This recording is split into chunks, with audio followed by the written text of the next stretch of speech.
സ്നേഹമുള്ളവരെ, ഏവർക്കും പെന്തക്കുസ്ത തിരുനാളിൻ്റെ മംഗളങ്ങൾ ഒത്തിരി സ്നേഹത്തോടെ നേരുന്നു.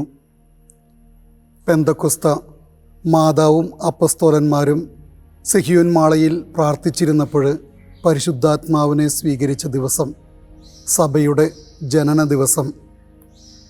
പെന്തക്കൊസ്തെ എന്ന ഗ്രീക്ക് പദത്തിൻ്റെ അർത്ഥം 50-ാം നാൾ എന്നാണ്. യഹൂദരെ സംബന്ധിച്ചിടത്തോളം ഇത് ഷെവുവോത്ത്, കതിരുകളുടെ വിളവെടുപ്പ് ദിനം. അവരുടെ ആദ്യ ഫലങ്ങൾ കർത്താവിന് സമർപ്പിക്കുന്ന, അല്ലെങ്കിൽ ആദ്യ ഫലങ്ങൾ കൊണ്ടുണ്ടാക്കുന്ന അപ്പം സമർപ്പിക്കുന്ന ദിവസം എന്ന് പറഞ്ഞാൽ തങ്ങൾക്ക് ലഭിച്ചതെല്ലാം ദൈവദാനങ്ങളാണെന്ന് അംഗീകരിച്ചുകൊണ്ട് ദൈവത്തെ മഹത്വപ്പെടുത്തി സമൂഹ നന്മയ്ക്കുമായി സമർപ്പിക്കുന്ന ദിവസം. ഇതാണ് പടിഞ്ഞാറൻ ദേശങ്ങളിലെ താങ്ക്സ് ഗിവിംഗ് ഡേ ആയിട്ടും എൻഡാങ് ഫെസ്റ്റായിട്ടൊക്കെ ആഘോഷിക്കുന്നത്. നമ്മുടെ പൂർവികർ നമ്മുടെ ഭവനങ്ങളിൽ ആദ്യം ഉണ്ടാകുന്ന ഫലങ്ങൾ, അല്ലെങ്കിൽ ജോലി കിട്ടിക്കഴിയുമ്പോൾ ആദ്യ മാസത്തെ ശമ്പളമൊക്കെ പള്ളിയിൽ സമർപ്പിച്ചിരുന്നതിൻ്റെ തുടക്കമാണിത്. ഷെവുവോത്ത് യഹൂദരെ സംബന്ധിച്ചിടത്തോളം മതപരമായി പറഞ്ഞാൽ സീനായി മലയിൽ കർത്താവ് അവർക്ക് 10 കൽപ്പനകൾ നൽകിയത് ഓർക്കുന്ന ദിനമാണ്. ആഴ്ചകളുടെ തിരുനാൾ, ഫീസ്റ്റ് ഓഫ് ദ വീക്സ്, 7 ദിവസങ്ങൾ കൂടുന്ന ആഴ്ച. അങ്ങനെ 7 ആഴ്ച ചേരുമ്പോൾ 7-7-49 കഴിഞ്ഞു വരുന്ന ദിനം. അവർ വിചാരിക്കുന്നത് പുറപ്പാട് കഴിഞ്ഞ് 50-ാം ദിവസമാണ് സീനായ് മലയിൽ വെച്ച് കർത്താവ് അവർക്ക് 10 കൽപ്പനകൾ നൽകിയത്. ഇതിന് റബിമാർ കൊടുക്കുന്നൊരു വിശദീകരണമുണ്ട്. 10 കൽപ്പനകളുടെ 2 ഫലകങ്ങളുടെ മാതൃക നമുക്ക് ഓർമ്മയുണ്ടാകും.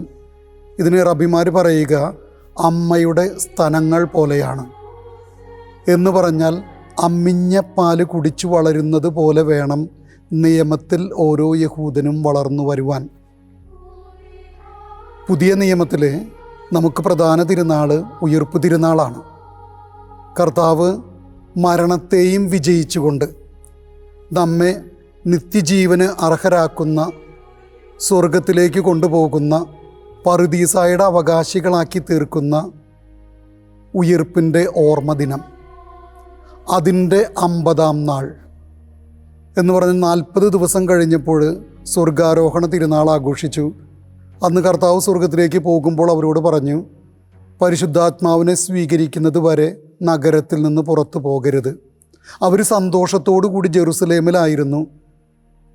നിയമം നൽകിയത് സീനായ് മലയിലാണെങ്കിൽ ഇവിടെ സെഹിയോൻ മാളികയുടെ മുകളിലെ മുറിയിൽ, സിയോൻ കുന്നിൻ്റെ മുകളിൽ മാതാവും ശിഷ്യന്മാരും കൂടി പ്രാർത്ഥനാ നിരതരായിരുന്നപ്പോൾ അവിടെയാണ് പരിശുദ്ധാത്മാവ് കടന്നു വരുന്നത്. പഴയ നിയമത്തിലെ ദൈവാവിഷ്കാരങ്ങളുടെ, തെയോഫനികളുടെ എല്ലാ അടയാളങ്ങളും അവിടെയുണ്ട്.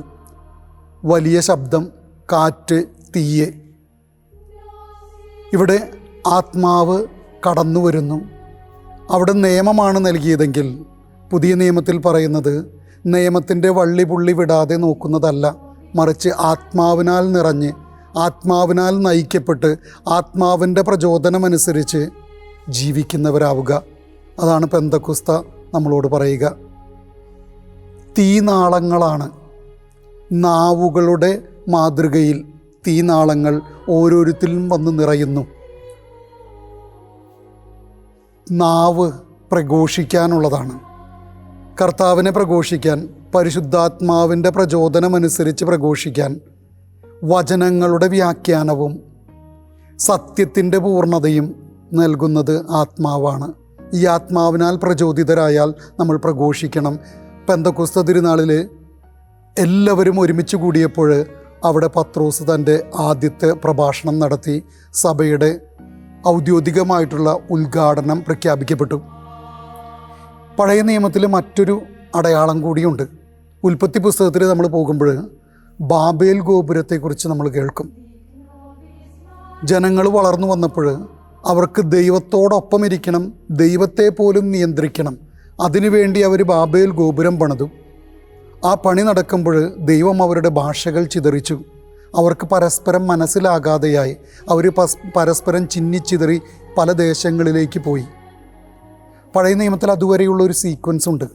ദൈവം ഒരു അനുഗ്രഹം കൊടുക്കുന്നു, മനുഷ്യൻ പാപം ചെയ്യുന്നു, ദൈവം അവരെ ശിക്ഷിക്കുന്നു, അവർ വീണ്ടും മനസ്തപിക്കുന്നു, ദൈവം അവരോട് കരുണ കാണിക്കുന്നു. ഈ ബാബേൽ ഗോപുരത്തിൽ ഈ അവസാനം പറഞ്ഞ കരുണ കാണിക്കുന്ന രംഗമില്ല. ആ രംഗത്തിലേക്ക് കടന്നു വരിക സകല ജനതകളെയും അനുഗ്രഹിക്കാനായിട്ട് ദൈവം വിളിക്കുന്ന അബ്രാഹമാണ്. അതിൻ്റെ പൂർണ്ണത ഇവിടെ പെന്തക്കുസ്ത തിരുനാളിലാണ്. അന്ന് ഭാഷകൾ മുഴുവൻ ചിതറിച്ച് ആളുകൾ മുഴുവൻ ചിതറിപ്പോയിടത്ത് ഇവിടെ കൃത്യമായിട്ട് പറയുന്നു, അന്നറിയപ്പെടുന്ന അന്തർദേശീയ സമൂഹം, എല്ലാ നാടുകളിൽ നിന്നുമുള്ള ദേശക്കാർ അവിടെ എത്തിയിട്ടുണ്ട്. ലോകത്തിൻ്റെ നാനാഭാഗങ്ങളിൽ നിന്നുമുള്ള ജനങ്ങൾ, അന്തർദേശീയ സമൂഹം അവിടെ സന്നിഹിതരാണ്. അതുകൊണ്ടാണ് അന്നറിയപ്പെടുന്ന എല്ലാ നാടുകളിലെയുമുള്ള ജനങ്ങൾ അവിടെ കൂടിയിരുന്നു എന്ന് പറയുന്നത്. അതിൽ സുവിശേഷം പറയുക, ഈ ഭക്തരായ യഹൂദരും ഉണ്ടായിരുന്നു എന്ന് പറഞ്ഞാൽ, ഭക്തരായ യഹൂദർ ഈ ജെറുസലേമിലേക്ക് കടന്നു വന്നിരുന്നത് തീർത്ഥാടക തിരുനാളുകൾക്കാണ്. പെസഹ, ഷെവ്വോത്ത്, സുക്കോത്ത്, കൂടാര തിരുനാളിന്, പെസഹ തിരുനാളിന്, പെന്തക്കുസ്ത തിരുനാളിന്. അങ്ങനെ ഭക്തരായ യഹൂദരെല്ലാവരും അവിടെ ഉണ്ടായിരുന്നു. എല്ലാ ദേശക്കാരും അവിടെ ഉണ്ടായിരുന്നു. അവരുടെ സാന്നിധ്യത്തിലാണ് ഈ പരിശുദ്ധാത്മാവിൻ്റെ ആവാസം ഉണ്ടാകുന്നത്, എല്ലാവരും ഒന്നാകുന്നത്. ഓരോരുത്തരും താങ്കളുടെ മാതൃഭാഷയിൽ ശ്രവിച്ചു. ഇവർ പറയുന്ന സുവിശേഷം എല്ലാവർക്കും മനസ്സിലായി. പരിശുദ്ധാത്മാവ് കൊണ്ടുവരുന്നത് അതാണ്. അവിടെ വചനം പറയുക, എല്ലാവരിലും പരിശുദ്ധാത്മാവ് നിറഞ്ഞു. ആരെയും മാറ്റി നിർത്തുന്നില്ല, എല്ലാവരെയും ഉൾക്കൊള്ളുന്നു. എല്ലാവരും പരിശുദ്ധാത്മാവിനാൽ നിറയുന്നു. എല്ലാവരും ഒരുപോലെ മനസ്സിലാക്കുന്നു. ഒരേ സുവിശേഷം എല്ലാവരെയും ഒന്നിപ്പിക്കുന്നു. പെന്തക്കുസ്തയുടെ വലിയ അത്ഭുതം അതാണ്. വിജാതീയനായിക്കൊള്ളട്ടെ, ഗ്രീക്കുകാരനായിക്കൊള്ളട്ടെ, റോമാക്കാരനായിക്കൊള്ളട്ടെ, യഹൂദനായിക്കൊള്ളട്ടെ, ക്രിസ്തുവിൽ വിശ്വസിച്ചാൽ നിങ്ങൾ ഒന്നാണ്. അതാണ് പൗലോസ്ലീഹ പിന്നീട് പ്രഘോഷിക്കുക. നമ്മുടെ ലയോ 14 മാർപ്പാപ്പയും പറയുന്നത് ഇതേ ആപ്തവാക്യമാണ്. ഇൻ ഇല്ലോ ഊനോ ഊനും, അവനിൽ നാം ഒന്നാകാൻ, ക്രിസ്തുവിൽ നാം ഒന്നാകാൻ അതിന് പരിശുദ്ധാത്മാവിൻ്റെ പ്രേരണ വേണം. പരിശുദ്ധാത്മാവിനാൽ നാം നിറയണം. നമ്മൾ വിശുദ്ധ നാട് തീർത്ഥാടനത്തിന് പോകുമ്പോൾ, അല്ലെങ്കിൽ ലൂർദിലേക്കോ റോമിലേക്കോ ഒക്കെ പോയാൽ നമ്മളെ അത്ഭുതപ്പെടുത്തുന്നത് ഈ ഒരു സംഭവമാണ്. ഏതൊക്കെ ഭാഷകളായാലും, ഏതൊക്കെ നിറത്തിലും ദേശങ്ങളിൽ നിന്നുമുള്ളവരായാലും, അവിടെ എല്ലാവരും ഒന്നായി ക്രിസ്തുവിൽ ഒന്നാകുന്ന ഒരു വലിയ അത്ഭുതം നമ്മളെ അമ്പരപ്പിക്കും. ക്രിസ്തീയതയുടെ വലിയ സത്യം അതാണ്. പരിശുദ്ധാത്മാവിൽ ഒന്നാകുന്ന സമൂഹം.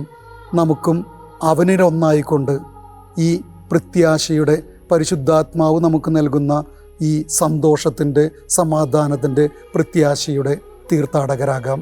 ഈശോ മിശിഹായ്ക്ക് സ്തുതിയായിരിക്കട്ടെ.